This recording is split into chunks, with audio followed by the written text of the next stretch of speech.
Oui, salut les amis. Bon, Ophélie m'a demandé de mettre des trucs sur Facebook, plus que ce que je faisais sur YouTube. Donc voilà, là j'ai récolté toutes les carottes. Ça c'est les carottes de extérieures, ça c'est mes carottes, mais je pense que c'est des carottes d'hiver. Bon, ouais, elles sont bonnes à frire. Ça c'est de la paille que j'ai récupérée, j'en ai récupéré beaucoup, enfin pas assez, mais ça je les garde pour la maison, parce que la maison, je fais le compost. Il faut mélanger en fin de compte avec les déchets de cuisine et les déchets verts, il faut mélanger du carbone, donc la matière sèche. Il faut moitié-moitié, mais on va dire que 2 tiers de matière sèche, c'est quand même l'idéal. Ça permet d'éviter que le compost devienne trop humide, et donc moisisse. D'autant plus moi quand c'est humide. Après si vous êtes à l'inverse, si vous êtes en Méditerranée avec un truc très très sec, le compost aura tendance à s'assécher, donc faut mettre un peu moins de matière sèche. Bon, tout est une histoire d'humidification. Voilà, donc ça j'en ai gardé pour ça. Je vais aussi faire du compost avec mes fientes de poule. Là j'attends qu'il pleuve pour que ça devienne la gadoue pour...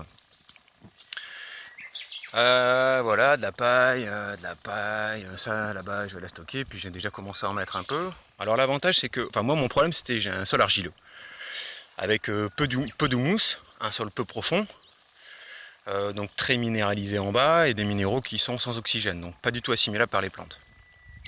Et lorsqu'ils le sont, la théorie, je ne me rappelle plus, comme je me répète, c'est plus-moins, c'est une histoire d'électricité, de cation en fin de compte. C'est pour que les minéraux soient assimilables, ils ont tous une charge, deux charges, F+, F++. Et pour qu'ils soient assimilables, il faut qu'ils se combinent les uns les autres. Et voilà, la plante peut les assimiler. Sans houmous, l'argile, en fin de compte, est pas top. À part pour certains types de légumes, mais pour tous les légumes comme les aléacées, les tomates, les poivrons, enfin tout ce qui est un peu sensible, ils n'aiment pas du tout. Donc l'idée de mettre du carbone, c'est aussi ameublir la terre et puis créer ce complexe argilo-humique. Voilà. Mon problème, c'est que ça tient, c'est super humide. Mais quand on plonge la main dans la terre, on est mi-juin, la terre elle est froide. Alors moi j'avais regardé une vidéo dont les liens de YouTube que j'ai filé à Ophélie, le mec explique justement que la terre met du temps, il y a une sorte d'inertie, elle met du temps à se réchauffer. Et au contraire, elle met du temps à se rafraîchir. Donc elle reste chaude, on va dire, jusqu'au mois de janvier. Enfin chaude. Oui, chaude. Moi, à l'inverse, normalement, elle aurait dû se réchauffer très rapidement au mois d'avril. Et elle va commencer à se réchauffer, en gros, au mois de juillet. Ce qui fait que j'ai plein de trucs qui mettent du temps à pousser, quoi. Ils comprennent pas, le sol est froid.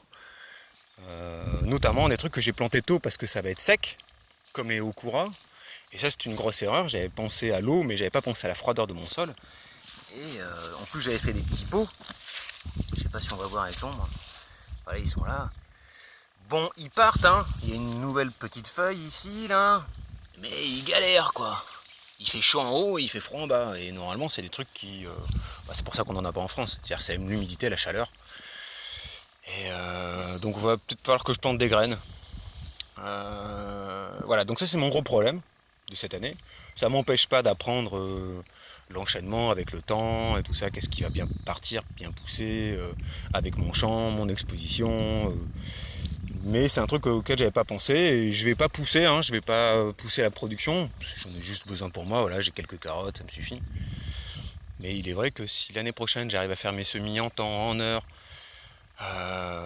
faudra que je pense à ça. C'est-à-dire peut-être une fois que j'aurai un complexe argilo-humique un peu plus développé, que j'aurai pas peur de la sécheresse au mois de mai, il faudra peut-être qu'au mois d'avril, hop, j'ouvre, j'enlève le paillage pendant quelques jours pour en profiter pour remuer la terre, pour amender éventuellement.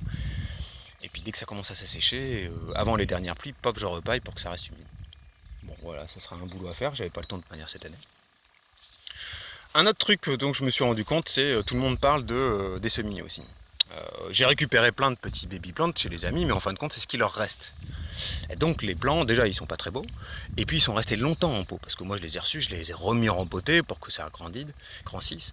Et en gros, il y a plein de légumes qui aiment pas trop, c'est du stress, et puis rester longtemps en pot, ça leur va pas, quoi. Ce qui fait que le redémarrage est là aussi super long et super difficile. Je sais pas, je disais par exemple que les courges, c'est 3 semaines en pot après la germination. Donc déjà ça pousse super vite, mais ils n'aiment pas non plus qu'on les laisse longtemps en pot. déjà le rempotage crée un stress.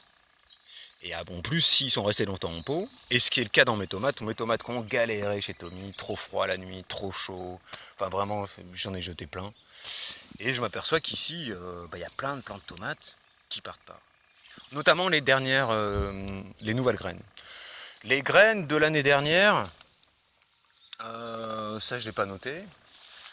Cette nouvelle, mes prunes noires, c'est quelque chose qui est assez solide. Mais entre la prune noire, nouvelle ici,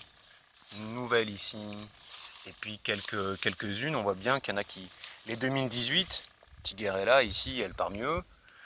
Celle-là, 2018, prune noire, elle est simplement plus grande et elle a déjà fait des branches. Et puis tout ce qui est nouveau, en gros, ça galère grave, quoi. C'est pas une règle. On va dire qu'il y a des tomates aussi qui s'acclimatent. Alors l'année dernière, j'avais fait un test.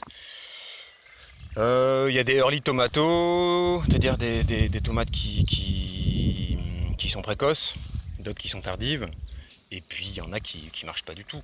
Quimper, Altaï.